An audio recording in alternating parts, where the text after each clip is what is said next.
Hello everyone, Jiminator here, coming at you hot with another Ukraine video essay thing. It's another topic I feel like I need to address, so I'm going to do it. For reference, this is the 30th of March, and as you probably have already noticed, there is a little snake guy in the corner of my screen. That is the Ouroboros, if you're not familiar, the snake eating itself for eternity, infinity, whatever you want to call it. And I feel like it's a very apt image to display given what I'm noticing on Calibur Twitter, everyone's favorite part of the internet. So, as you know or may not know, Wiffle, the Ukrainian invitational for SoulCalibur, has finally announced their lineup. Yay! 16 guys and gals ready to compete for riches and glory in the far-off land known as Kiev, Ukraine. So, April 1st, the action begins. Hooray! So, you see these names, you're like, cool. Some people might see some names and be like, one of these guys, I went, is right down here. Now, mind you, for context, I want to point this out. When you click the thread, the Twitter thread, it's the very first comment you see. This was not always the case. Now it is. Sergeant Crabco, Belial here. Very sad to see some strange picks. So he's pretty much advocating for certain picks and wondering why other people were picked. Again, as a whole logistical issue, and the point of this video is not the players, but it's the reaction to the players. So what he essentially says is, I'm blah, blah, blah. Instead, we got people who will go 0-7. Good for them, bad for community. Is he right? Maybe, maybe not. We have to wait and see. But this last one here, good for them, bad for community, is a specific comment that has everyone in a tizzy. And if you click the comment, you see, he kind of elaborates his point. And the comments are pretty, for the most part, pretty tame. What are you talking about? Oh, come on. Whatever. But now, mind you, 7 likes, 14 quote tweets. So that means he was retweeted 14 times with someone's commentary supplanted on it. So you have a bunch of people who I don't know quoting how he's an idiot now, and I'm sad that he would say this. To which I just want to, before I get to another central point, I want to say he is entitled to his opinion. He can say whatever he wants. It's fine. He can say what he wants, and that's the end of it, I feel. But here is the big Ouroboros moment, I feel. So, Zubaz, I'm going to point to him because his tweet about this has gained significantly the most traction. Mind you, 4 comments, 25 retweets, 88 likes. And other ones like Geist, 6 retweets, 30 likes. 8-Way Fun, 6 retweets, 34 likes. So if you went to the Twitter thread, you would see Belial had 7 likes, which is not a very visible thing for Twitter. But now, collectively, he has over 50 retweets and 100 likes based on something he said or someone's, talking about it. So what Zubaz's first point, what's really bad for the community, is calling players 0-7s. You can get into the semantics, but I'm going to say that's not necessarily a bad thing for the community, considering this is the fighting game community.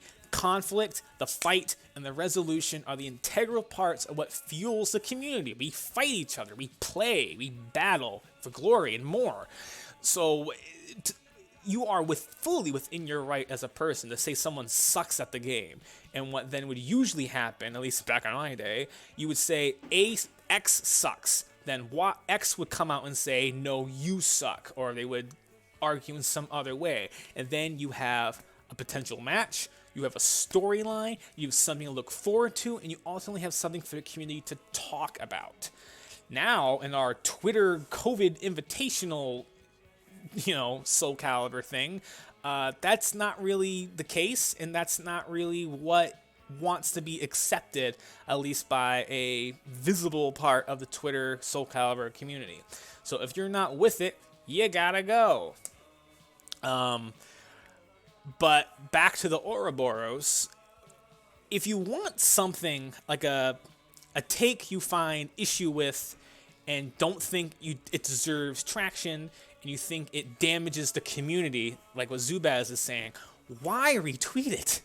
What's the point of doing that? Because now you've multiplied in multiple ways the visibility of this thing you find so abhorrent for whatever reason. We can also break down other comments. What's really bad is constantly complaining about events that have our game. This is his only tweet complaining about it. What's really bad is continuous tweets like this. Same thing. Why would anyone want to do another event for our game if this is how we act? So what that implies to me is that the community is some kind of amorphous blob. And if you don't have all the viewpoints that this blob approves of, again, you gotta go. You're not welcome here. Get out, dummy.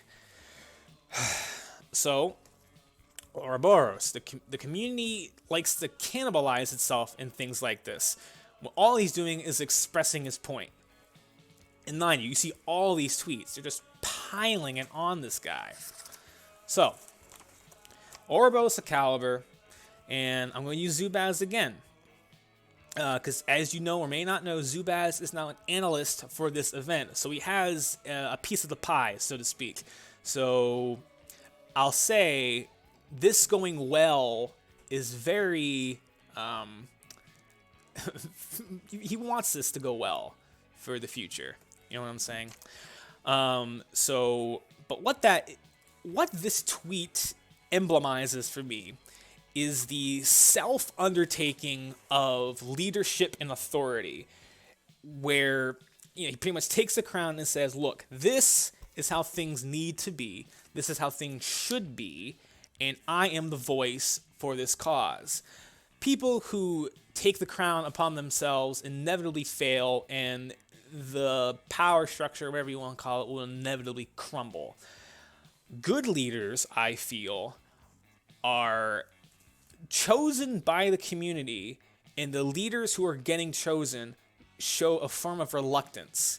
I'm going to use George Washington as an example. There's many biblical figures when God, the Lord, comes to them and says, this is your task. And then the subject is like, but Lord, why me? Why am I one to carry this burden? Because I've made you as such, and you will carry this burden because it is what you are here to do. And then they undertake it, although with reluctance and fear, they undertake the role that their surroundings have put onto them because that is what their role is. And I'll also use another Caliber example that he's not so much a leader as more of a sage. But I'm going to use Great One as an example. Many people go to him for Caliber advice or even life advice, and he does not necessarily want to be in the limelight. He wants to just hang out with the boys, play Caliber, and have a good time.